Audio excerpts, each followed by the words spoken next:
Really enjoying these Saturday morning snowshoeing walks that Paul and I are on, and it's it, it gets us outside every week. We get to explore the wonderful surroundings. We get the chance to talk and just get the chance to enjoy one another's company. And besides that, snowshoeing is a great recreational activity. Something I've only begun since we've been coming outside to do these videos, and it's been wonderful.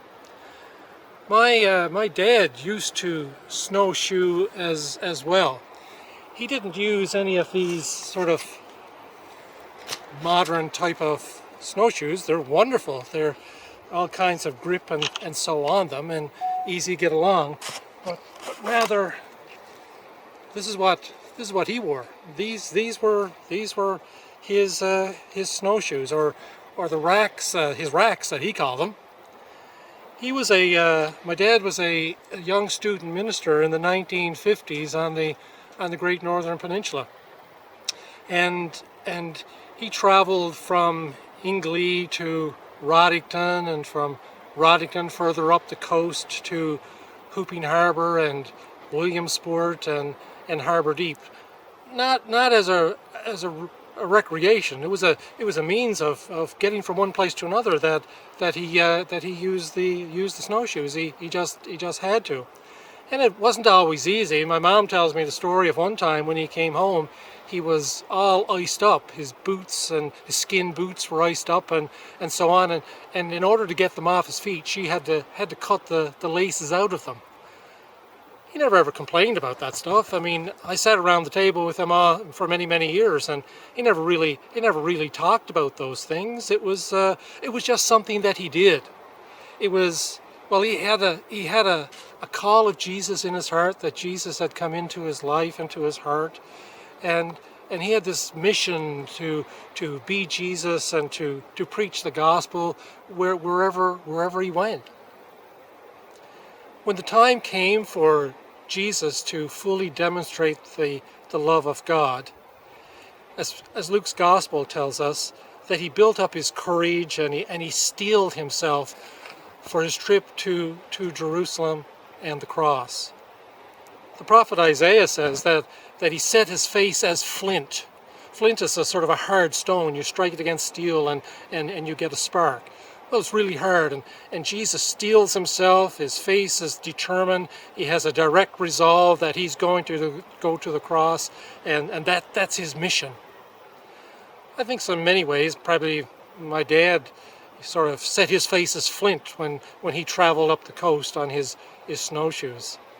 I love it too when I see Christians, followers of Jesus, who their face is set as flint, that they leave the less glamorous path.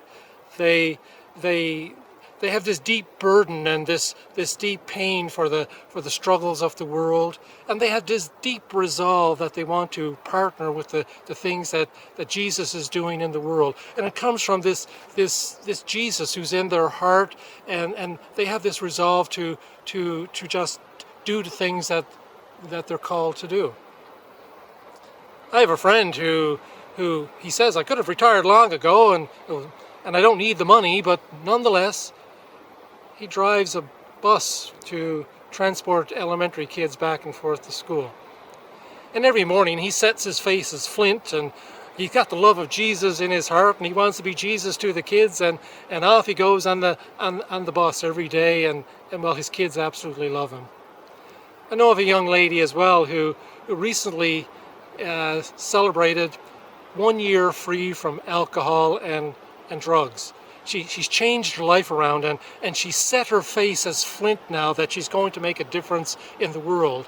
And because of her vulnerability, because of her openness, others are coming alongside. And if she can do it, maybe that she can be an encouragement to them as well. She set her face as flint, and she's making a difference. And maybe you today, you'll come alongside of someone. You set your face as flint, and you'll come alongside of someone who's struggling through depression. Sometimes that's not easy, but yet you're out there doing it. maybe today you have to go to work, and sometimes it's rather challenging, but yet you set your face as flint to be the presence of Jesus in that place wherever that might be.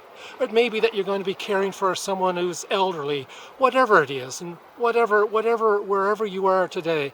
And sometimes we're down and sometimes we're low and all of those things. But I know that when I look at you and you are a follower of Jesus, there's this look of flint that you have, that whatever happens around you, that this cause of Christ, this Jesus is in your heart. He's not going to be shaken. You're on a mission like Jesus was on his mission to Jerusalem. So I encourage you today, set your face as flint. Don't be discouraged. Stay in the game. Keep your eye on the cross. Jesus is with you.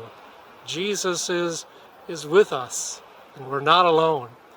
And I pray today, God, that Jesus, thank you that yet you're the one who walks with us.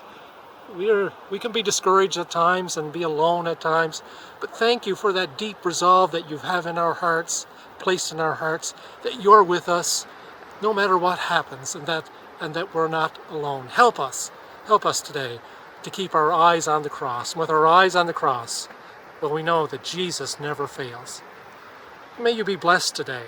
And as you continue watching this video, we have an audio file today of a good friend, Randy Benoit from Freshwater. Randy loves Jesus, and he's one of those guys that sets his face as flint to be that follower. And he writes a song called Highs and Lows. It's his song, and it's his music. And I know that you're going to be just blessed today as you listen to Randy and this beautiful song that he's written. May the Lord be with you today.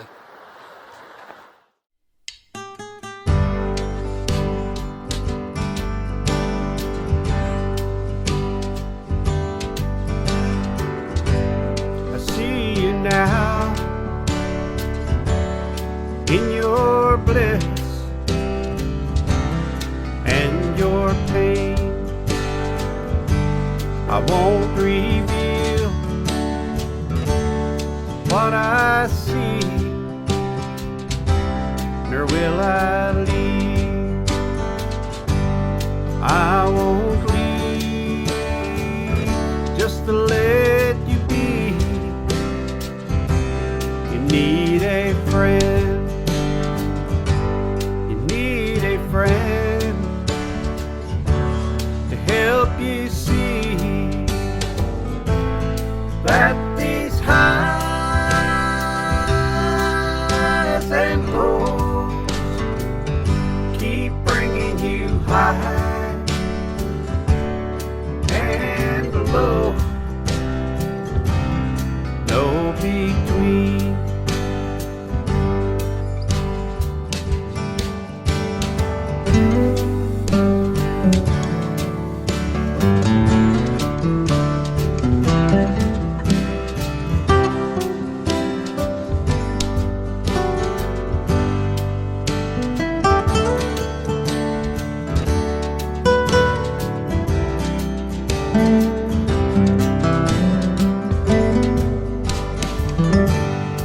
I, like you,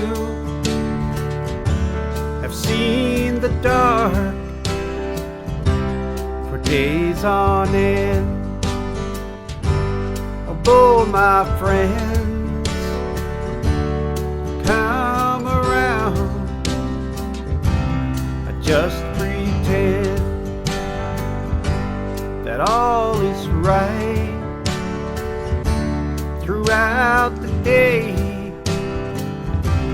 But here comes the night, 'cause these highs and lows keep bringing me high and low. No between.